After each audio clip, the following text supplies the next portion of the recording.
Class 10th unit number 1 quadratic equations. हम सीख रहे थे कि क्वाड्रेटिक इक्वेशंस को कैसे सॉल्व करते हैं और फर्दर हमने ये भी कहा था क्वाड्रेटिक इक्वेशंस को सॉल्व करने के लिए हम 3 मेथड्स यूज़ करते हैं। पहला मेथड फैक्टराइजेशन मेथड था जिसको हमने डिटेल में पिछले लेक्चर्स में डिस्कस किया है।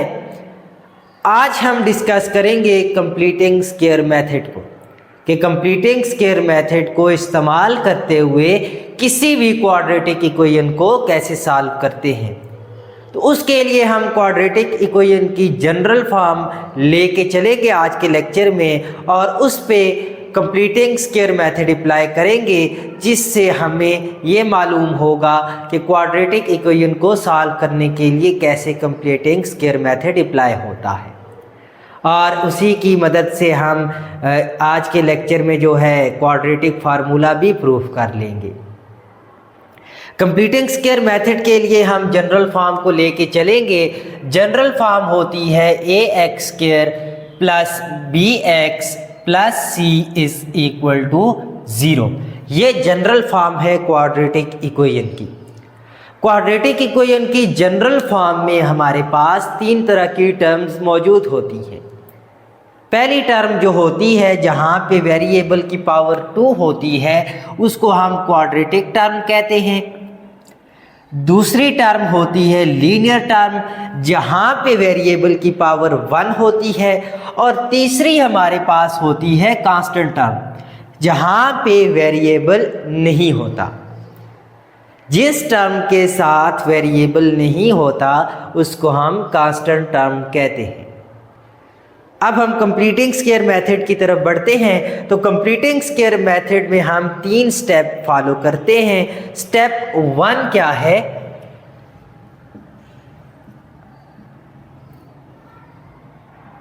स्टेप 1 में हम ये करेंगे, जो भी कांस्टेंट होता है हमारे पास किसी भी क्वाड्रेटिक इक्वेशन में, उस कांस्टेंट को हम लेफ्ट साइड से शिफ्ट कर देंगे राइट साइड पे। इक्वेशन है ax square plus bx plus c is equal to 0। अब हम जो कांस्टेंट c है इसको लेफ्ट से शिफ्ट करेंगे राइट पे। ax square plus bx is equal to 0। c को हम दूसरी तरफ शिफ्ट करेंगे, प्लस c है तो राइट पे जाके माइनस c हो जाएगा। ax square plus bx is equal to 0 minus c। ये हमारे पास इक्वेशन तैयार हो गई स्टेप 1 से। और इसी इक्वेशन को हम लेंगे, इस पे स्टेप 2 अप्लाई करेंगे। देखते हैं कि स्टेप 2 में हम क्या करेंगे।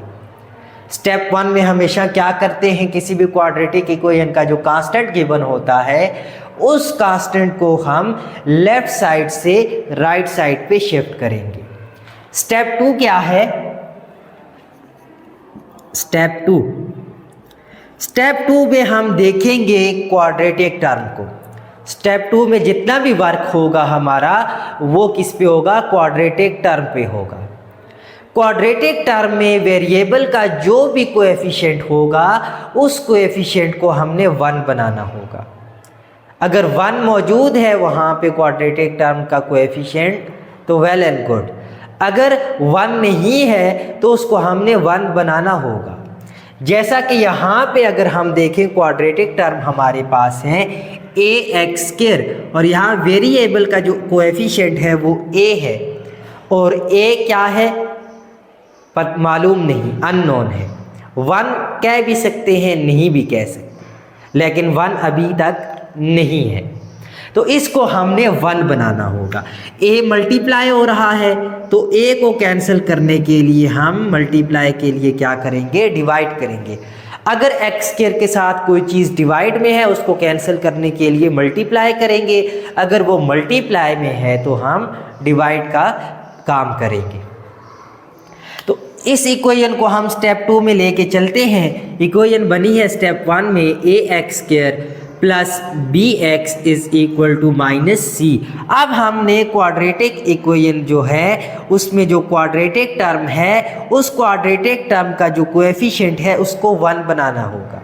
तो उसके लिए हम क्या करेंगे, जो भी कोएफिशिएंट मौजूद होगा उसी कोएफिशिएंट के साथ डिवाइड या मल्टीप्लाई करेंगे। अब ये ए कोएफिशिएंट क्या हो रहा है, मल्टीप्लाई हो रहा है, तो दोनों तरफ हम क्या करेंगे, ए से डिवाइड कर देंगे और जो भी चीज़ हम डिवाइड करेंगे वो हर टर्म में डिवाइड में जाएगी। तो हमने यहाँ पे क्या किया, dividing by A on both sides, दोनों अतराफ हमने ए से डिवाइड कर दिया और यहाँ क्या हो जाएगा, ए से कैंसिल हो जाएगा, एक्स स्क्वायर बन जाएगा plus B divided by A और साथ multiply X which is equal to minus C divided by A. ये हमारे पास दूसरा स्टेप करने से ये वाली इक्वेशन तैयार होगी। अब इसी इक्वेशन को लेके हम आखिरी स्टेप करेंगे जो कि हमारा थर्ड स्टेप है और जो मेन स्टेप है वो थर्ड स्टेप है। इसको हमने अच्छे से समझना होगा। इस इक्वेशन को हम लेते हैं, इक्वेशन हमारे पास स्टेप 2 से बनी है, स्टेप 3 में हम इसी इक्वेशन को इस्तेमाल करेंगे जो हमारे पास स्टेप 2 से हमें हासिल हुई है, वो है X square plus B divided by A X which is equal to minus C divided by A. अब थर्ड स्टेप में हमने दोनों तरफ एक टर्म ऐड करनी है स्क्वायर के साथ, दोनों तरफ हमने एक टर्म ऐड करनी है स्क्वायर लेके। वो इसलिए कि जो हमारे पास ये लेफ्ट साइड है, लेफ्ट साइड पे या तो हमने फॉर्म बनानी होगी a plus b whole square या फिर बनानी होगी a minus B whole square. फिर से रिपीट करते हैं, थर्ड स्टेप में हम जो हमारे पास सेकंड स्टेप से इक्वेशन हासिल हुई है उस इक्वेशन में दोनों तरफ हम कोई टर्म लेंगे, उसको दोनों तरफ ऐड करेंगे स्क्वायर के साथ। वो इसलिए कि जो हमारी लेफ़्ट साइड है, लेफ़्ट साइड पे या तो a plus b whole square तैयार होना चाहिए या फिर a minus B whole square तैयार होना चाहिए। लिखते हैं x square plus B divided by A x plus, यहाँ भी हमने स्क्वायर के साथ ऐड करना होगी एक term, is equal to minus C divided by A और इस तरफ भी वही टर्म जो यहाँ पे हम ऐड करेंगे स्क्वायर के साथ, यहाँ भी स्क्वायर के साथ ऐड करेंगे और इस स्क्वायर वाले टर्म को लाने के बाद हमने ए प्लस बी या फिर A minus B whole square form बनानी होगी। अब सवाल ये है कि यहाँ पे वो चीज़ या वो टर्म जो हम ऐड करेंगे स्क्वायर के साथ दोनों तरफ, वो कैसे बनेगी, वो बनाना इंतहाई सिंपल है। उसके लिए आप क्या करेंगे, जो भी आपकी लीनियर टर्म है उस लीनियर टर्म का जो भी कोएफिशिएंट है उस कोएफिशिएंट को मल्टीप्लाई कर देंगे 1/2 के साथ। यहाँ पे लीनियर टर्म जो है वो है b by A multiply by x और x के साथ जो कोएफिशिएंट है वो है b डिवाइडेड बाई a और जो भी लीनियर टर्म में कोएफिशिएंट होगा उसको हम मल्टीप्लाई कर देंगे 1/2 के साथ और फिर जो भी हमारे पास आंसर बनेगा उसको हम यहाँ पे दोनों तरफ स्क्वायर के साथ ऐड करेंगे।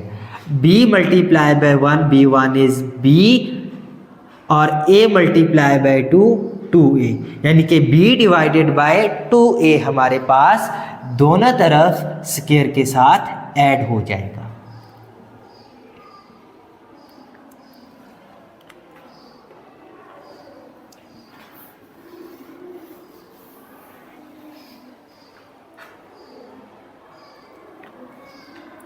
अब देखें x square plus B divided by a x plus B divided by 2a whole square. इस तरफ हम स्क्वायर ओपन नहीं करेंगे अभी, वो इसलिए कि हमने यहाँ पे बनाना है a plus b whole square या a minus B whole square. तो a plus b whole square क्या होता है, a square plus 2ab plus B square. और यहाँ पे आप देखें यहाँ भी प्लस है और यहाँ भी प्लस है, दोनों साइन प्लस के हैं, तो a plus b whole square form तैयार होगी।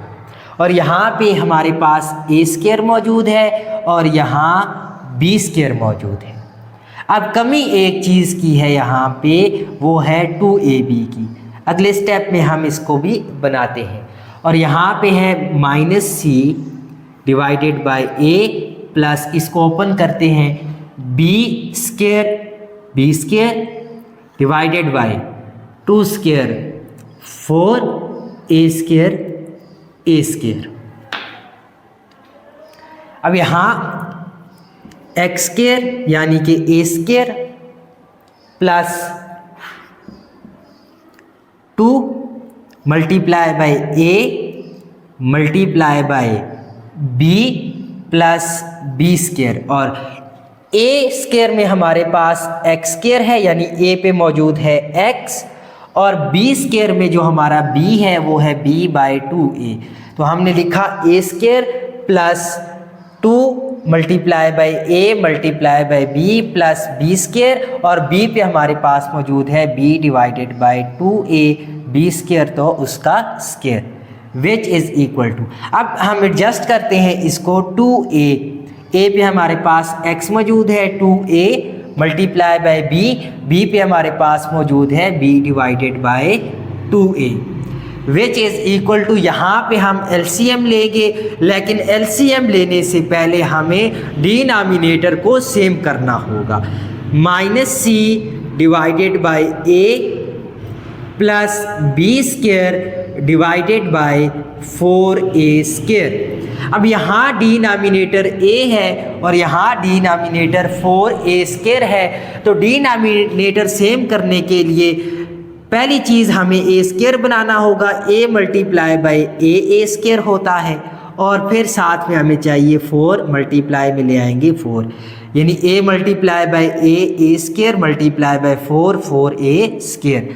और हमने यहाँ पे लाया है a मल्टीप्लाई बाय 4 डिनोमिनेटर में भी, और इसी को हम नॉमिनेटर में भी लिखेंगे। नॉमिनेटर में लिखा a multiply bye 4, a multiply bye 4 हमने डिनोमिनेटर में भी मल्टीप्लाई किया और नॉमिनेटर में भी मल्टीप्लाई कर दिया। अब इसको मज़ीद सिंप्लीफाई करते हैं। यहाँ पे तो हमारे पास फार्मूला तैयार हो गया, a square plus 2ab plus B square, जो कि इक्वल होता है a plus b whole square. a हमारे पास है x प्लस b हमारे पास मौजूद है b divided by 2a plus b whole square. ये सारे का सारा हमारे पास क्या है, a plus b whole square का फार्मूला था, उसको हमने क्लोज कर लिया। Is equal to 4 a multiply by c और साथ में साइन माइनस का, divided by a multiply by a square multiply by 4a square plus b square divided by 4a square. मज़ीद इसको सिंप्लीफाई करते हैं, x square plus b divided by 2a whole square, which is equal to, denominator same हो गया है तो अब हम सिंपल ऐड कर सकते हैं इसको। डिनोमिनेटर हमारा क्या है 4a स्क्वायर, उसको लिखा, यहाँ से b square minus 4ac। Minus वाली टर्म हमेशा बाद में लिखी जाती है ताकि खूबसूरत लगे हमारे पास जो भी लिखा हुआ है। यहाँ तक तो हमारा हो गया। यहाँ इस स्टेप में क्या किया, डिनोमिनेटर सेम हो गया 4a और हमने फिर इसको ऐड कर दिया plus b square minus 4ac। तो इक्वेशन में हम क्या करते हैं, हमेशा वेरिएबल की वैल्यू फाइंड करते हैं। यहाँ पे वेरिएबल x है और x की वैल्यू फाइंड करेंगे, उसके लिए हमने स्क्वायर को ख़त्म करना होगा। तो यहाँ पे आते हैं,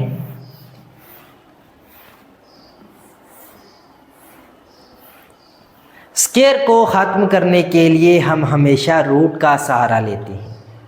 किसी टर्म के ऊपर स्क्वायर है तो स्क्वायर को ख़त्म करने के लिए हम स्क्वायर रूट लेंगे। तो यहाँ पे हम अब स्क्वायर रूट ले लेंगे।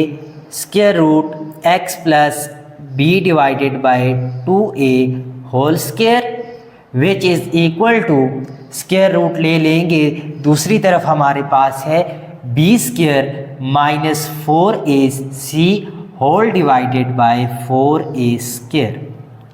रूट स्क्वायर से कैंसिल हो जाएगा, यहाँ बच जाएगा x plus B divided by 2a which is equal to